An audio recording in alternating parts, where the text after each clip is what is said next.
and thank you once again for joining us at the 2018 Northeast Seafood Expo, formerly known as the Boston Seafood Show. Joining us today is Peter Quinter, a shareholder with Gray Robinson. Peter, please tell us a little bit of something about your firm. Max, thanks for having me very much. No problem. I worked for Gray Robinson for about 7 years. I lead the Customs and International Trade Law Group. So we represent importers, exporters, customs brokers, freight forwarders, the whole supply chain when it comes to seafood. Fantastic. And how many years have you been doing that?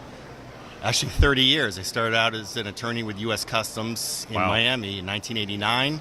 Joined a private law firm in 1994. I've been practicing import-export law ever since. So U.S. Customs, you've got probably some pretty good stories to tell over the years. I do. Back in the late 80s, early 90s, pre-9/11, of course, it was all about drugs. Sure. So narco-trafficking, that was we were intervening in that process. So today, let's talk about global seafood. Right. What's the bandwidth of your firm's involvement with global seafood as far as FDA regulations, and share some of your experiences? Well, we have that. Gray Robinson is the third largest law firm in Florida. Fantastic. We have 1,200 people and 330 lawyers. So It's a large team involved in Absolutely. the import-export business and compliance generally. Sure. So what we have done at this session at the Seafood Expo is we talked about the Seafood Import Monitoring Program, which is a way to trace products, seafood products, and specifically certain kinds of fish, plus crab, from around the world to the United States. Okay. And how long have you been working within that capacity, seafood import monitoring?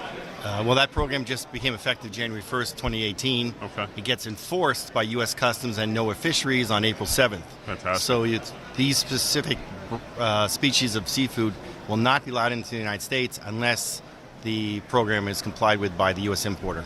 Okay. And what was the precursor to this program prior to it? Well, there's still, the former President Obama set up a presidential commission some years ago because of the extensive variety of seafood fraud. Okay. You've heard about illegal, unreported, unregulated fishing. So it's a major source of problems.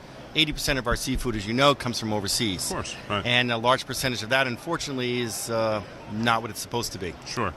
So this all falls into play with truth in labeling, co-labeling, and everything along those FDA guidelines, following those. Whatever's on the import ban list is, well, as you said, will not be allowed in anymore. That's right. So that's what I deal with every day, representing companies to educate them about the requirements, how to properly import their seafood, or sometimes companies make a mistake, and the government calls them violations. Sure. And we get involved in representing those clients in criminal and or civil actions by the government. Okay. And has the vendor community been on board with being in compliance with this and initiating their own practices to make sure they're compliant and products are not coming in that shouldn't be coming in? Absolutely. The U.S. is a leader when it comes to the U.S. trade community, the seafood community, getting involved and making sure that our products that are into the United States, we're the largest consumer market in the world. Sure. So there's been a lot of voluntary cooperation. Nevertheless, the government needed to institute certain regulations to make it mandatory so that the variety of seafood and the amount of seafood fraud is reduced. Sure. So you've been doing this for 30 years. Right. A big part of the big part of our rationale for having this podcast is to create better awareness out, not only to our B2B audience, but also our consumer audience. Right.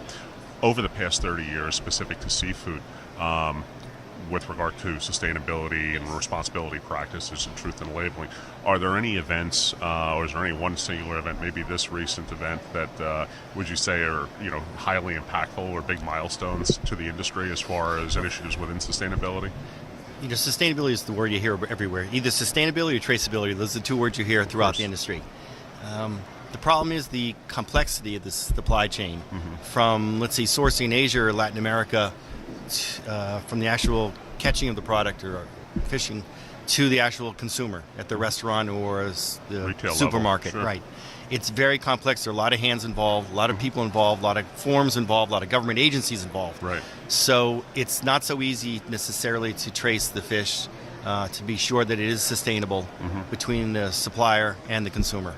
So a lot of it's still weighing on the vendor or the supplier to make sure they're compliant and following best practices. Right. Everybody who has an involvement in the supply chain process has to have accurate records and maintain those records. And that's Sure. part of this new program to keep your records for at least 2 years from auditing by the NOAA fisheries. Wow, that's impressive. Yeah. That's a great, but it's a great accomplishment and a great milestone, Yeah. and obviously much needed too. Right. Well, so companies, as I said, must follow the rules. It's mandatory as of April 7th. Okay. The simple fact is the fish cannot enter the United States after that date. And once you start complying with it, the information you enter into the database must all be accurate, and then it's verified by NOAA Fisheries on an audit basis. Sure, that's fantastic. Yeah, so there's thank going to you. be there'll be a whole database. It'll be trackable. It'll be referenceable. That's You'll have right. a data library, and then so let's flash forward 1 to 2 years from now. Is there any specific information or any data that you feel that can be learned from these new importation restrictions and regulations, et cetera? I do. Well, first of all, there's about 14 different species of fish and/or crabs that are being covered now. Within the next year or two, this is the model that will be eventually covering most seafood that enters the United States. So learning about the rules now really helps people and companies comply in the future. What I expect is the rate of compliance to go from right now, it's about 94%, Okay. probably 99.5% Wow. within a few months. That's fantastic. Yeah, and then, as I said, the U.S. is the leader in this program, so the rest of the world will end up following it. Sure. As we all know, millennials are probably the most significant consumer demographic. Right. If the most significant consumer demographic for all companies with goods to sell to market to. Millennials are extremely centric on sustainability and best practices, responsibility, traceability. This is a huge milestone for millennials to have the faith in the products that they're buying, so to speak, at the consumer Right. level, and it also transcends into other demographic groups as well. We're finding baby boomers, the boomer generation, becoming more cognizant of sustainability Sure. and traceability within seafood and other food products and other categories as well. From a longevity standpoint, what would you feel is this will be a good system that can be adopted by other countries as well globally as we move forward? Yeah, well, it's interesting in my own life. So I used to buy seafood products at this retail level, Sure. supermarket, that were only wild caught. Okay. Now over the years that I've learned the quality of the aquaculture that's going on around the world, whether it's Sure. ocean or lake or freshwater or tank, I now not limiting my selections just to wild caught. Okay. It's still sustainable, even Sure. though if it's aquaculture. So I've morphed my belief on that quite a bit. So now I'm more flexible with regard to what I purchase. Sure. And it used to be I would eliminate certain countries' products from what I would consume but now that I'm more familiar with how other countries are following the lead of the United States Right. in protecting the seafood quality, I'm much more flexible about where my food comes from. I'm still very curious to know where it comes from. I want to know what country it comes from. I want to know the species of the fish that I'm actually eating or other product. But now I'm more comfortable with it. So within your own peer group, so when you're out, Not a millennial. you're not right. Neither one of us are. Right. When you're out on a weekend with your family, et cetera, and you're having dinner with friends, and this comes across the dinner table, and people Right. start asking you questions, so you're more open to other countries of origin for Right. farmed and aquaculture species that you weren't, let's say, 5 years ago, because you have better faith in the systems that are That's in right. place now. What's your experience been, just even like on a social basis with your own peer group? Well, it's interesting. As a customs and international trade lawyer, Sure. I'm very interested where things come from. Yeah. When I go out to dinner with friends, I'm looking at the plates, I'm looking at the other products, and the fish or seafood that we're eating, I care about where it comes from. Sure. And most of my people in my age group, or people generally, consumers, really never think about where their food comes from. Sure. So when I say, is it from Peru, is it from Chile, is it from China, where is Right. it from? The waiter typically doesn't know. Has to go back to the kitchen, and the kitchen has to ask the manager. So we really need to become, all of us, more educated about what we eat and how we eat it and where the food comes from and how it was provided or sourced at the location. So you find yourself almost becoming a bit of an evangelist to some extent? I am, yes. That's pretty cool. I really am. Yeah, that's nice. What's your experience been with Blue Star over the years? Excellent. Can you share a little bit Well, of that with us? as you know, I've represented Bruce Star in different variety of matters over the last few years. Blue Star is a leader in this industry. There's no doubt about it. I mean, John Keeler's the president of the company, and he travels the world and sources the best products. He makes sure, of course, that they are sustainable and that the products are traceable. And you are one of the leaders. As a matter of fact, I had a representative from your company on my panel last year when it came to the same topic. Fantastic. Because you are one of the leaders in the industry. Do you feel that more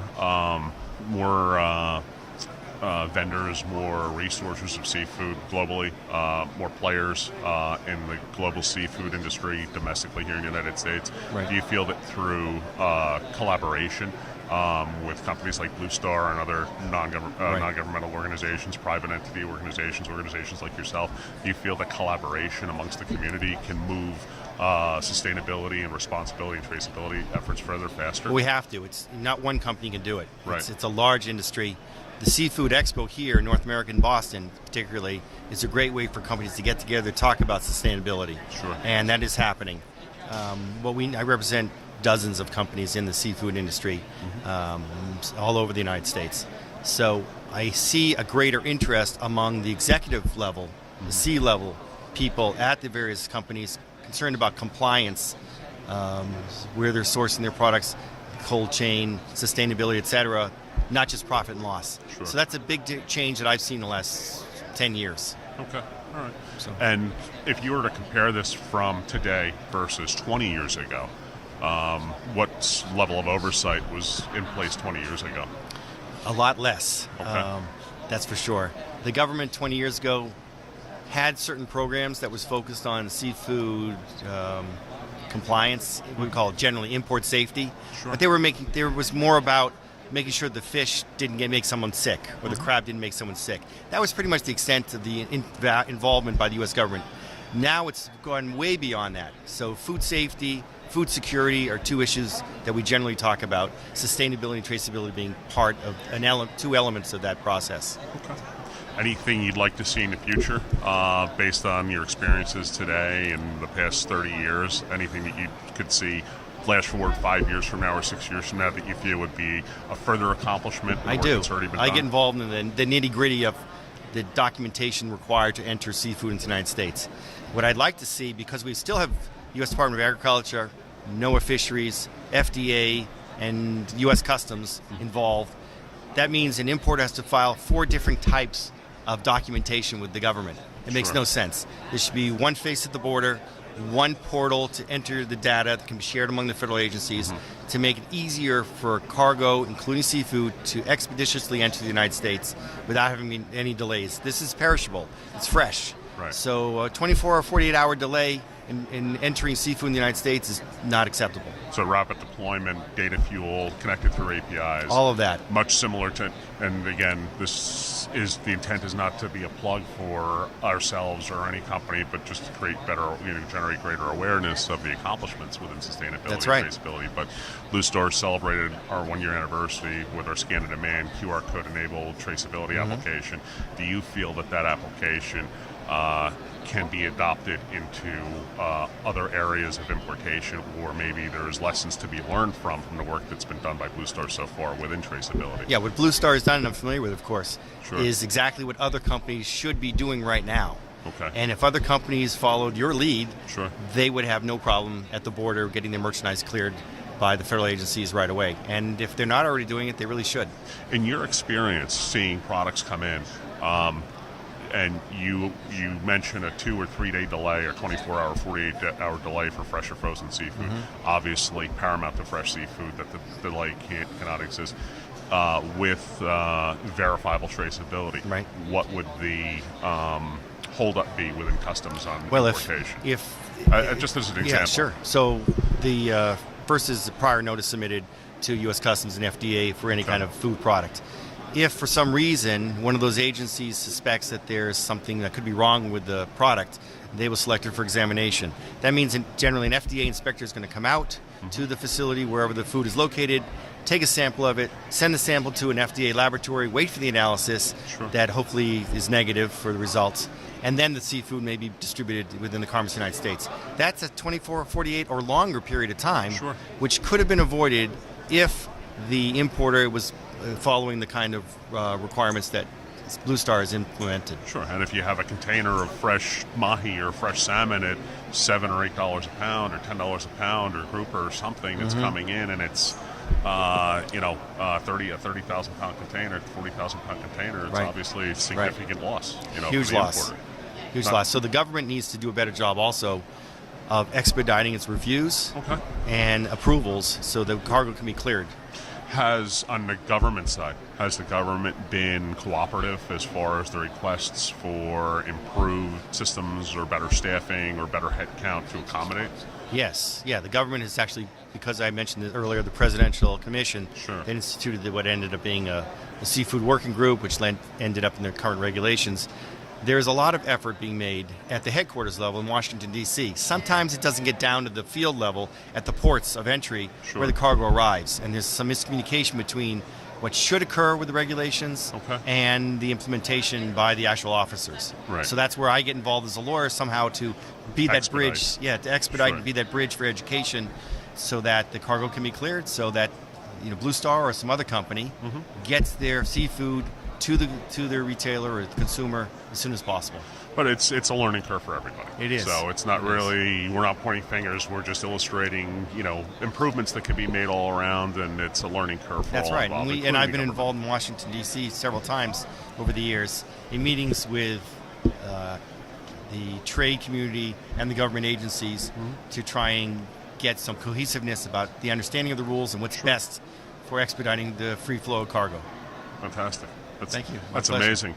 Now, is there a difference between free flow of cargo? Are there any differences in the mode of supply chain transportation? So is there any difference between sea freight containers coming in or air freight coming in, or is it all the same once it hits it's customs? For purposes of clearance by the federal agencies, it makes no difference whether it's over the road, rail, air, or ocean. Okay. So all of the requirements must be met. I mentioned prior notice. Sure. Of course, you don't have as much prior notice if it's coming from Canada or Mexico. Right.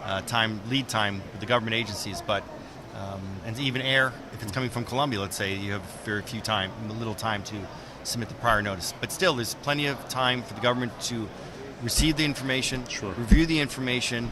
Certain items and certain products need to be selected for examination. That's understandable. Sure. But once that has been done, the government agencies have to pretend that they're in the business of trade facilitation, which means just like the consumer or the importer, they want to get the legitimate cargo cleared as soon as possible. Sure. And anything that tests positive for some sort of microorganism, of course, that is a problem. From a cost of implementation or a cost of adoption standpoint, for let's say you have a smaller entity who's importing fresh seafood into the U.S. Right. Is there a baseline cost to become better or more compliant today versus tomorrow? And obviously not holding anyone to firm numbers. There is a cost. All of this, the federal government always pleads that they have no money. Sure. They're understaffed and overtaxed. Okay. So what has happened over the last several years, for the most part, to fund these programs is the government has added, let's not call them taxes, let's just call them fees. Okay. For the purposes of adding additional personnel and resources to clear cargo. Okay. So there's additional fees now that have been added to all U.S. importers, so that we can hire more federal employees to review and clear cargo. And in your experience, are those fees substantial enough to accommodate for the additional resources needed to make this work and happen? The fees have been instituted, and they go up every now and then. Okay. And they do cover all the expenses necessary. So it's almost self-funded. It's very much self-funded. The seafood industry is really becoming much more self-funded. Right. As far as funding the federal personnel that are necessary to clear all the seafood that enters the United States. Again, we're the biggest seafood market in the world. Absolutely. Absolutely. Based on the learning curve that's been kind of absorbed by the U.S. seafood industry, by all these enterprises doing commerce within global seafood and importing goods into the U.S., do you feel that there's application of what's been learned so far and what's to come that other industries can adopt that can provide safer goods being imported into the U.S. Within that mindset? Well, I've lectured on this topic in Europe and in Asia. The U.S. is the leader when it comes to this. We've shared our information with the World Trade Organization, the World Customs Organization, and other multinational agencies. And I expect that what we're seeing first in the United States will eventually be spread around the world, so that there's a common set of rules and regulations regarding the importation or transportation of seafood. So would it be crazy to think that in 10 years' time, let's say, that there's maybe one portal, one system, or maybe a few different portals or systems that any company anywhere in the world can log into and track their goods from point A to point B and see exactly where they originated from, all the detail within that, and doesn't matter where it's coming from or where it's going to, everything's transparent and readily available. What you just said is what I've been working for last few years. Yeah. I do expect that to happen. I don't know if it's going to be 10 years, but let's say 15 years. Okay. I would feel comfortable to say that each country won't have its own Fish and Wildlife Service or NOAA Fisheries or Customs or FDA. I think what will happen is if food is coming from Malaysia, Sure. there'll be information from the government agency or exporter in Malaysia going, let's say, to the United States, and we won't have to separately enter new information into whatever database for the United States. It'll be going to one portal, one place, one time, and that's how everything is going to move eventually, not just seafood. But seafood might be the leader because seafood is perishable and things happen fast in that business. And obviously being perishable in the nature of it and being artisan in nature and scope, similar to blue swimming crab as far as harvesting the resource. It's truly an artisan craft, fishing career, so to speak, or fishing practice. That's right. Versus an automated practice, in some other countries and other species. And obviously the most difficult. The most difficult to track and implement these systems, but we've experienced fantastic milestones as a company. The industry's picking up on those. You're pulling that message through as well on your end, your experience. What would you, 15 years full implementation globally, so in your thought process, you could see 15 years from now, one system, hit a button, everything's automated, data-driven, and all the details are right there for anybody. I see that. And another big trend that's occurred the last 10 years or so is U.S. government officials, through our embassies overseas in cooperation with other countries, now travel extensively to other countries to review and perform surveys of those source producers, whether it's seafood or some other products, but particularly seafood. So now we have pre-approved the provider or the supplier overseas. We don't have to keep visiting it every week or every month. Right. The other government agencies have been certified. We trust the other government agency. So there's a lot more trust going on between countries, a lot more education between countries. As I said earlier, there's a common set of rules worldwide now, and it'll be more so as it's implemented. So once we're all speaking the same language of compliance, you can have that shipment from Malaysia to the United States without going through multiple government checks. Sure.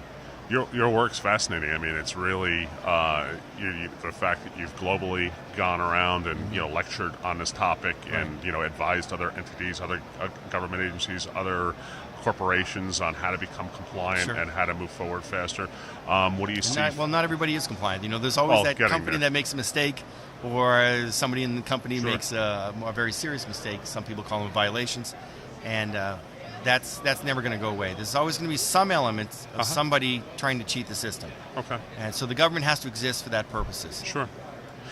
What do you? But moving that forward in 5 or 10 years, it seems like no company will want to roll the dice or risk the violation because of the impact it'll have on it. That's another trend that's occurred over the last 10 years. If there's a violation that's been discovered, the punishment or the penalty against the violator is much more extensive than it used to be. And not only is it against the company, but the U.S. government, federal government, is pursuing criminal sometimes violations in the criminal courts against the owners or managers of companies. And that's a trend that simply didn't exist 10, 15 years ago. So just to summarize that quickly, so I own XYZ Seafood Company. I import illegal goods into the U.S. I know full and well that they're illegal, that they shouldn't be. They're mislabeled. Maybe it's an endangered species. Still happens every day. It gets imported, and then now I'm, as the business owner, shareholder of that organization, and my partners, we're now criminally liable for that violation of that. Yes, your corporation, you personally, anyone who allegedly conspired in that. So that could be the supplier overseas, the transportation company transporting the cargo to the United States, the customs broker who cleared the cargo, anybody who had that similar knowledge to you and participated in furthering that conspiracy is potentially not just civilly liable in court, but criminally liable. And whether that organization is privately held or publicly held is irrelevant. They're still criminally liable as an executive of the corporation. Yes, that's right. It makes no difference whether it's a publicly traded company or a private company. Wow, I know it's a big. That's people are not huge. getting used to that, but that's the way the U.S. Department issued a policy change about 7 years ago now. But that's very old school. If you look back in the 20s and 30s, a lot of corporations that were publicly held, the heads of that corporation were the founders or creators of it. That's and true. they boom and bust, feast or famine. They benefited and suffered, as the company did. That's true. Unlike what we saw from the 60s through the 90s of corporations and there being some protectionism, so to speak, within public entities. Right. What we're seeing for the most part when it comes to civil penalties or criminal prosecution, it's not necessarily the presidents or CEO of the companies, but usually the import manager or the compliance manager is the target of the criminal investigation by one of the Office of Law Enforcement of NOAA Fisheries, Immigration and Customs Enforcement of the U.S. Department of Homeland Security, or even the FDA criminal investigators, Office of Criminal Investigation. And that's where if you're an executive at a company or just an employee at a company and a special agent knocks on your door and says, Max, I'd like to say hello to you. Right. If it's a special agent from a government agency, first thing you should do is call your lawyer. Right. You're not obligated to speak with the government official. Okay. And are there training tools being developed for, let's say, import managers versus executives as to this is what you have to be in compliance and everything? But obviously, let's paint a scenario of an import manager being told by their boss that no matter what, this container has to come in, but it's illegal. And so the import That's manager, exactly the scenario that I see on a regular basis. yeah, the import manager runs the risk of losing their job or being criminally liable. That's and right. Are they still guilty even though they were told to do it? Absolutely. Okay. So another change, this is good to bring all this up, another change that's happened over the several years is the federal government has created whistleblower provisions. Okay. So if you're an employee who's told to do something is improper by your boss, you can blow the whistle by calling one of the federal agents. Well, my recommendation is, of course, you call the lawyer first. Sure. Someone like me. But if not me, then call the federal agency directly, and you can say what happened. That agency will then give the employee directions of what to do, and the employee will then not be subject to criminal prosecution or penalty. Okay.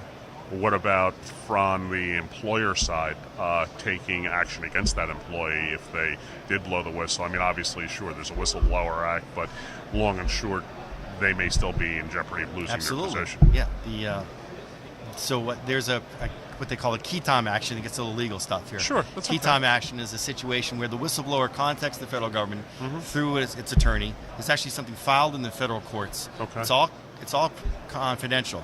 The employer doesn't know anything about it. It's merely between the government, the lawyer, and the employee who's reported the wrongdoing. Okay. Whether or not that employee gets fired won't really matter, because in the end, when the employee blows the whistle and it's a legitimate argument, something that was told to the government, the employer will be criminally prosecuted or civilly prosecuted, will pay a monetary penalty to the government. Okay. The employee who was disciplined or terminated will get percentage of that compensation. So let's say a company just pays a $500,000 criminal fine to the U.S. government. Okay. The employee who was terminated may recover 50% of that. It's $250,000. Oh, wow. Okay. And splits part of that with his lawyer, of course. Right. But that's how it works. That's a key time action. Now, are there any provisions being set up in the event? So let's just take that scenario a little bit further. If you are an import manager or logistics manager and you're asked to import goods that shouldn't be coming in, you follow protocol, you're being a good citizen, you're doing what's best within sustainability, traceability, responsibility, best practices, and you make $60,000 a year, you have a wife and children at home, and you lose your job. Was there any thought or provisions to kind of helping that person along? Because the settlement's great, but what happens down the road, I guess? Yeah. What happens in the immediate, that 3 to 9 month window? Yeah, there is no provision for that. The government does provide kind of a payment plan on that. Yeah. So only when there's a settlement or there's some sort of agreement with the employer Sure. to pay that fine, or it's ordered by the court to pay that fine, is the payment then shared with Okay. the actual employee who was terminated. Right, but it's still a learning curve, and it's going to vet itself out as years go, and it's a significant improvement to the industry Absolutely. and everything else. It's the whistleblower. The government has come a long way. Yeah. We talked about staffing, Sure. funding, creating the laws for enforcement, whistleblowing protection. There's a lot of good that the U.S. government has done on the federal level. Oh, absolutely, absolutely, and especially to your point, from looking back 20 years, 30 years ago, when there was very little oversight. As you know, to your point, it was narcotics. Yeah. That's what everybody was concerned about. That's right. When I started working for U.S. Customs Service, the primary focus was narcotics, stopping narcotics trafficking. Sure. So that was our priority. Then 9/11 happened, and of course, anti-terrorism, counterterrorism was the priority. When it comes to seafood, as I said, we've switched from just the making sure that the food is safe to eat, that we're not going to get sick from it, to making sure that we know where it came from, and its sourcing, its traceability, certain provisions, so that we are comfortable that it's sustainable as well, and good for the environment, good for us. Now, is there a within your own career path and within your own legal field, Right. is there more of a demand now for legal counsel, legal representation, with a knowledge base of importation and Yes. the new laws and everything? So it's a good question. So I've been doing this since 1989 when I started working for U.S. Customs Service. Moved to private sector, as I said, in 1994. I've been representing importers, exporters ever since then. And despite the variety of work that's necessary and the amount of business that there is, it still surprises to me. It's a surprise to me how few lawyers who are really dedicated to customs and international trade law compliance are in the field. Yeah. It's just not enough of us. It's surprising. They're now teaching this subject in law schools. They didn't have it years ago when I went to law school. Okay. But believe it or not, now they talk about international trade. They have all kinds of classes regarding international trade. Not enough, I think. Sure. But we, as far as customs and trade lawyers, maybe there's really only 50 of us across the whole country That's who it? dedicate 100% of our time to that.